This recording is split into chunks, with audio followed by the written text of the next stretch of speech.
Assalamualaikum warahmatullahi wabarakatuh. Alhamdulillah alladzi khalaqa nura ala qulubil mu'minin wa ja'alaha sababan li sa'adatil 'amilin al-mukhlasin fatuba liman amana billahi wa man ittaba'a sunnata khataman nabiyyin. Asyhadu an la ilaha illallah wahdahu la syarikalah al-maliku haqqul mubin. Wa asyhadu anna Muhammadan abduhu wa rasuluh shadiqul wa'dil amin.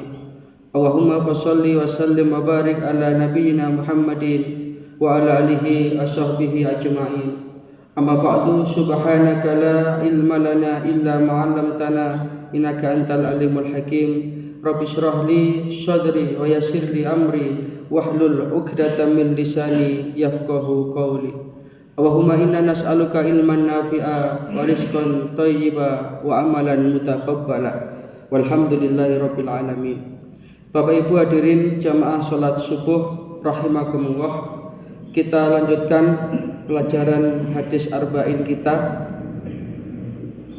Kita masih melanjutkan hadis yang ke-24 dan insya Allah ini adalah bagian terakhir dari hadis ke-24 ini, yang memang hadisnya cukup panjang. Kita bahas kurang lebih 3-4 kali pertemuan. Dan ini sampai pada kalimat yang terakhir dari hadis ini. Ya ibadi, wahai hamba-hambaku, innama hiya a'malukum uhsiha lakum summa uwaffikum. Sesungguhnya ini adalah perbuatan kalian, aku akan catat semuanya untuk kalian. Summa uwaffikum, kemudian kami akan memberikan balasan. Faman wajada khairan falyahmadillah, maka barang siapa yang mendapatkan kebaikan hendaklah ia memuji Allah, bersyukur dan berterima kasih kepada Allah Subhanahu wa taala. Wa man wajada ghaira dzalik, dan barang siapa yang mendapatkan selain itu, artinya selain dari kebaikan, maka fala yalumanna illa nafsahu, janganlah sekali-kali ia menyalahkan illa nafsahu, kecuali dirinya sendiri. Artinya setiap kebaikan, setiap sesuatu yang kita terima dengan hati yang senang, hendaknya kita kembalikan itu semua kepada Allah. Falyahmadillah.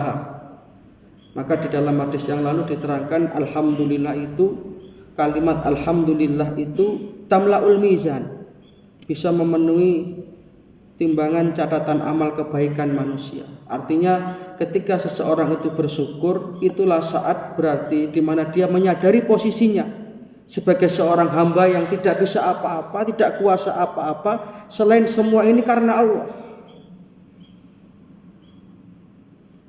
Dan semakin kita itu merasa lemah, itulah sumber kekuatan kita. Sebaliknya, semakin kita itu merasa kuat, itulah kelemahan yang tanpa kita sadari. Karena di situ ada benih-benih kesombongan. Maka ketika kita mendapatkan segala kenikmatan, falyahmadillah. Namun ketika ada sesuatu yang tidak baik bagi kita atau mudarat, katakanlah fala yalumanna illa nafsah. Jangan menyalahkan kecuali dirinya sendiri. Nah, Bapak Ibu hadirin rahimakumullah, dari hadis atau cuplikan hadis yang terakhir ini, yang pertama Allah Ta'ala itu memberikan gambaran tentang adanya yaumul jaza, hari pembalasan dari setiap amal perbuatan manusia. Jadi sekecil apapun perbuatan kita di dunia ini pasti akan dibalas oleh Allah Ta'ala. Karena nanti setiap manusia akan berhadapan dengan Qadi Rabbul Jalil, pengadilan yang maha agung, pengadilan yang seadil-adilnya, alaisawahu bi ahkamil hakimin, yang di ketika itu liyuhiqqal haqqa wa yubtilal batil. Yang benar dibenarkan, yang salah disalahkan. Dan Allah akan menyempurnakan dan menuntaskan pahala kebaikan itu nanti di akhirat.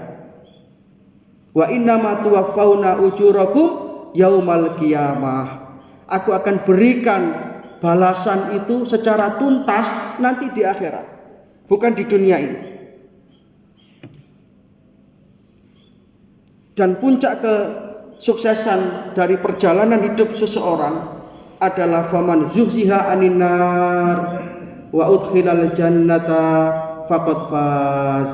Siapa yang ketika itu mereka aku selamatkan dari nerakaku, zuhziha 'anil nar, aku selamatkan dari nerakaku, wa udkhilal jannah, dan aku masukkan ke dalam surgaku, itulah orang yang berbahagia. Jadi jangan khawatir Bapak Ibu hadirin yang saya hormati, amal kita ini sudah dicatat oleh Allah Ta'ala. Tidak usah kita perlihatkan kepada manusia. Jadi urusan kita nanti itu dengan Allah langsung. Amal kita itu akan tercatat secara detail nanti di akhirat. Sehingga ketika kita menelusuri jalan raya hidup dan kehidupan ini, tidak ada lain selain kita itu mencari ridho Allah saja. Itulah makanya salah satu karakteristik orang Muslim, salah satu karakteristik Muhammadiyah atau pengikut Rasulullah SAW yang terdapat di dalam Al-Quran surat Al-Fat itu insyaallah ayat 29 itu. Muhammadur Rasulullah waladina ma'ahu asyiddau 'alal kuffar ruhama'u bainahum tarahum ruk'an sujjada yabtaghuna fadlam minallahi wa ridwana.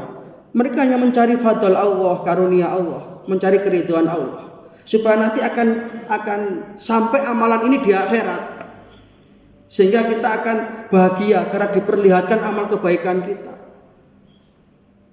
Jangan sampai kita termasuk orang yang tertipu, kayak kita sudah banyak berbuat baik tapi ternyata di akhirat tidak ada pahalanya sama sekali.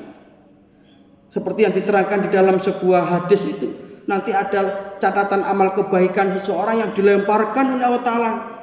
Allah Ta'ala tidak mau melihat catatan amal perbuatan seorang hamba itu. Malaikat bertanya, ya Rabb, itu adalah catatan amal kebaikan si A, kenapa engkau lemparkan? Apa jawab Allah? Annahu laisa biwajhi. Sesungguhnya itu dia kerjakan bukan karena aku. Walaupun itu secara nampak lahiriah adalah amal ibadah akhirat, walaupun secara lahiriah itu adalah kebaikan-kebaikan di mata manusia, tetapi bisa hapus di hadapan Allah ketika kita hanya ingin mendapatkan sesuatu yang selain Allah, materikah, pujiankah, atau lain sebagainya. Maka di dalam Al-Quran juga Allah menyatakan, a'udzubillahi minasyaitonirrajim, wa ma umiru illa liya'budullaha mukhlisina lahuddina hunafa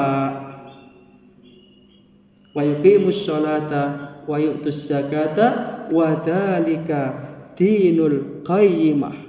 Aku tidak menyuruh engkau kecuali beribadah kepada aku itu mukhlis, semata-mata mengharap ridhoku. Bahasa gampangnya, kalau engkau tidak mengharapkan keridhoanku, kalau engkau tidak ikhlas dalam beribadah, lebih baik tidak usah.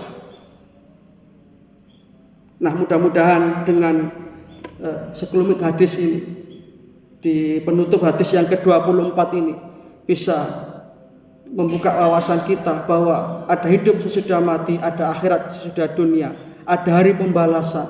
Maka mari kita tata betul amal kita, jangan sampai amal kebaikan yang telah kita lakukan itu rusak. Dan itu memang merupakan perjuangan dari iblis yang akan senantiasa menggelincirkan manusia supaya mereka itu tidak sampai kepada Allah Subhanahu wa Ta'ala.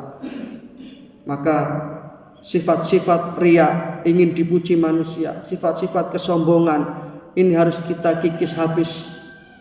Lebih-lebih kesombongan ini, sampai-sampai iblis saja yang sudah ribuan tahun di dalam surga, terusir karena kesombongan ini, karena dia mengatakan ana khairun minhu, saya lebih baik daripada dia. Artinya ada sifat-sifat merasa lebih karena apapun saja. Inilah yang kemudian oleh Nabi dinyatakan la yadkhulul jannah, tidak bakal masuk surga. Siapa? Man kana fi qalbihi walau misqala dzarratin min kibrin. Siapa dalam hatinya ada walaupun hanya seberat biji zarrah, hanya setitik kesombongan yang ada di dalam hatinya. Naudzubillah min dzalik. Mudah-mudahan kita senantiasa mendapatkan taufik dan hidayah, amal ilmu rezeki yang barokah. Dan akhirnya kelak kita kembali menghadap Allah Ta'ala dengan tetap membawa iman Islam husnul khatimah. Ada kurang lebihnya mohon maaf. Hadana wa huwa iyyakum ajma'in wa huwa a'lam bissawab. Subhanaka wa humma wa bihamdika asyhadu an la ilaha illa anta astaghfiruka wa atubu ilaik. Wassalamualaikum warahmatullahi wabarakatuh. Innallaha wa malaikatahu yusholluna